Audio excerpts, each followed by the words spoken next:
Alright, so this is my latest creation. This is a Gantry based 3D printer. And the way I came about this was looking on Google, looking on Reddit or whatever, you know what I'm saying, trying to look for a better, faster solution to actually print my floor design or whatever, you know what I'm saying.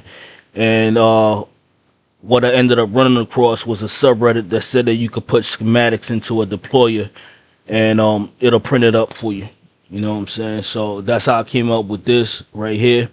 And this is the final design. This took me all yesterday to design it, test it multiple times, fix the issues and the problems or whatever, and come out with a working design. You know what I'm saying? Refined it a little bit. You know what I'm saying? I had to add this extra line right here and this extra line of deployers on both sides, as well as two sets of drills on the bottom. You know what I'm saying? This extra line right here was to place a layer of glass blocks that was missing from the design before. That was something that I overlooked or whatever. And the drills down here are for glass blocks, you know what I'm saying, that are in the original design. If I can find it anywhere.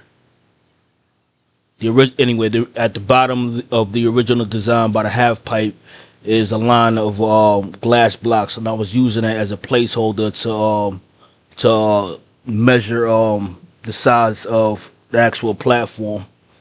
So I have to take those out because this pattern's already built base wide.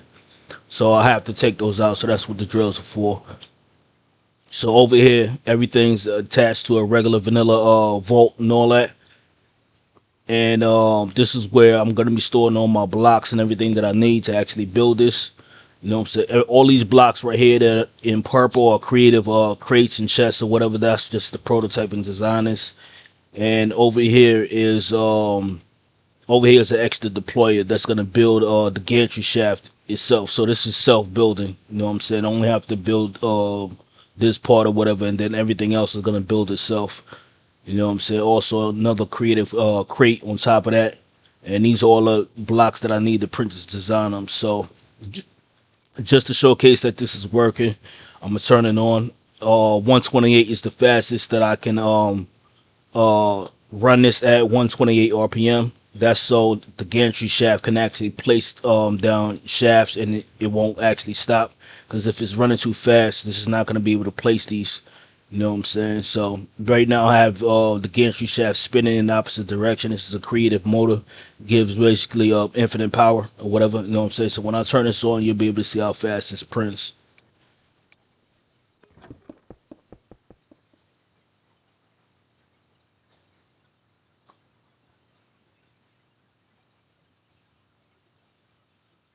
And that's the entire print right there. All layers accounted for. Everything's in here. This is the original design. Everything's down here. So it took me a minute to configure all the drills. I had to get the orientations correct, and I had to basically put a schematic into the filter slot of every single deployer. You know what I'm saying? But everything's done. Everything's good to go. You know what I'm saying? I could just run this base wide. The plan is to actually put a seat on top of one of these, and on top of the contraption, and just sit on the contraption and let it print across the entire base. You know what I'm saying? And watch a show or something like that, and you can see it built the gantry shaft and all that, and everything is nice, it's beautiful. You know what I'm saying? Well engineered and good to go, basically. You know what I'm saying? There's one other thing that I want to do. I might want to turn this into a contraption. I need to count the actual blocks in this build. You know what I'm saying? As well as pull out all of the creative blocks or whatever. You know what I'm saying? I got one more thing to showcase. Let's bring this back in the other direction.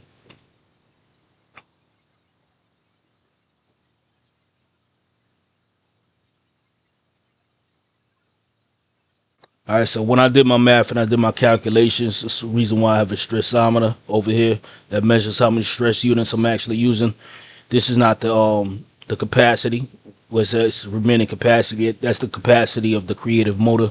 So when I did my little calculations, it came out to be like 300,000 stress units to run this entire contraption, because that's considering all the deployers and all that. You know what I'm saying? So I built the power system specifically to run that. And if I can't get it at 128, it's going to be lower than that. You know what I'm saying? If I didn't calculate it properly. But I got 300,000 stress units. So that's what I have to generate. And it doesn't make sense to generate that with my self-contained modular little water wheel system, whatever. I need more stress than that. And I can't use the regular steam engines with the steam boiler and all that, because of you can't make blaze burners in this pack. You can make the blaze burner, but you can't get actual blazes, not until you build the Stargate, so you can go to the Nether. So the only other option that you have is this right here from this mod, create low heated, and that's the basic burner. And the way these work, you could put them underneath your tank, your water tank or whatever, you know what I'm saying. But in order to in place of the blaze burner, but in order to light these, you have to use first you have to give it coal like a regular blaze burner, but then you will have to light it manually, you know what I'm saying. And there's no way to reliably do that without building a crazy contraption with the mechanical arms that I've seen. You know what I'm saying? Mind you, you still have to feed coal into this, so you need 2 deployers per burner, and it's a 3x3, so it's 9 burners. So that makes the middle burner hard to get to, and it's gonna make the rest of them hard to get to feed it coal and to light it with a flint and steel. So the other alternative method that they give you in this pack is using these diesel engines from Create Diesel Engines mod. So this is the original system. This is the system I came up with, and I also came up with a system to turn off the actual diesel engines, because what I didn't know before is that they can receive a redstone signal. You know what I'm saying? So all the power is going to be going through one of these, the ender tank. This basically teleports fluids around. So I'm gonna have 2 different ender tanks, one that's connected to my other diesel generation system that I have in Machine City that I already built, and I'm gonna transport the crude diesel from that through an ender chest into this ender chest right here.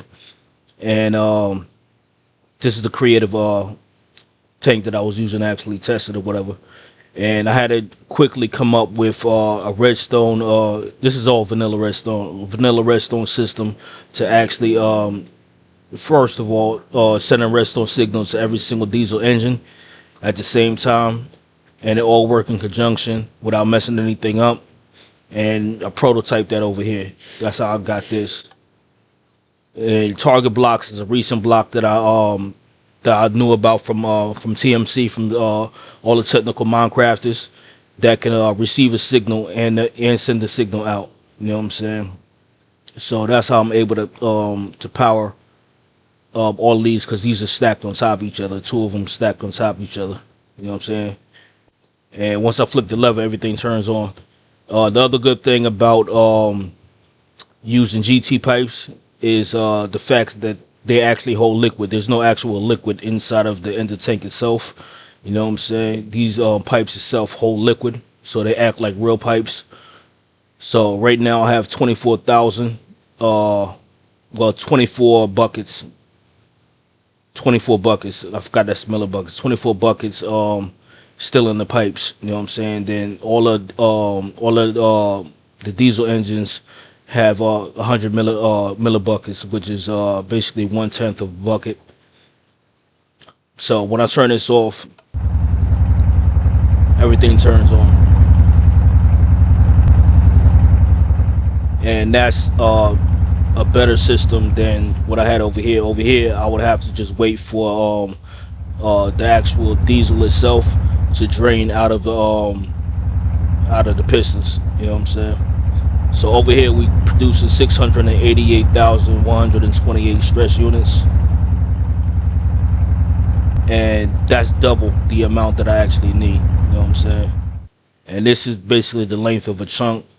That's what I always do. This is the length of a chunk, a little over half a chunk, like 1 block over. This is 9 blocks wide, and it's a nice little system to actually power that. And if I need to, I could just double it up, but I don't foresee having to double it up. You know what I'm saying? But that's gonna give me more than enough stress units to run that at 256 RPMs. Even though I just need 128, but I'm still gonna build this because I'm probably gonna make this portable, and so I can move it around. You know what I'm saying? And just attach it to the system down there. The one other thing I want to do is test if a colossal chest is a multi-block. If you can put it on a car contraption, um, it might not work. That's the reason why I'm using a vanilla vault. But the colossal chest has multiple tiers. There's a wood tier, the wood, copper, iron. Then it goes to diamond and obsidian. And when I was looking on the website or whatever for it, um, they're modular. You can build them in different sizes. So the lowest you could build is a 2x2 and the highest you could build is a 10x10x10 chest. And the 10x10 uh, holds 1,728,000 items at wood tier. At diamond tier, you multiply that by 4, so that becomes 6 million plus items that you can hold in one chest, and that's what I want to use instead of using a vault. But I have to test and see if it's actually movable. You know what I'm saying? If it's not movable, then it is what it is. You know what I'm saying? I just use the vault. The vault itself, this max tier vault can hold 130,000 plus items. You know what I'm saying? So that's not really going to be enough for the amount of blocks that I need. You know what I'm saying? Because we're talking multiple thousands of blocks. You know what I'm saying? It's one of the reasons why I attached the super chest to the vault in my survival world. Yeah, but that's what it is for right now. You know what I'm saying? This is the latest invention. You know what I'm saying? And get back to it. You know what I'm saying? Next thing I need to do is build this up in survival. You know what I'm saying? Because for the most part, this is done. The only other thing is to make it mobile. You know what I'm saying? That's basically it. But outside of that, this is done. It's good to go.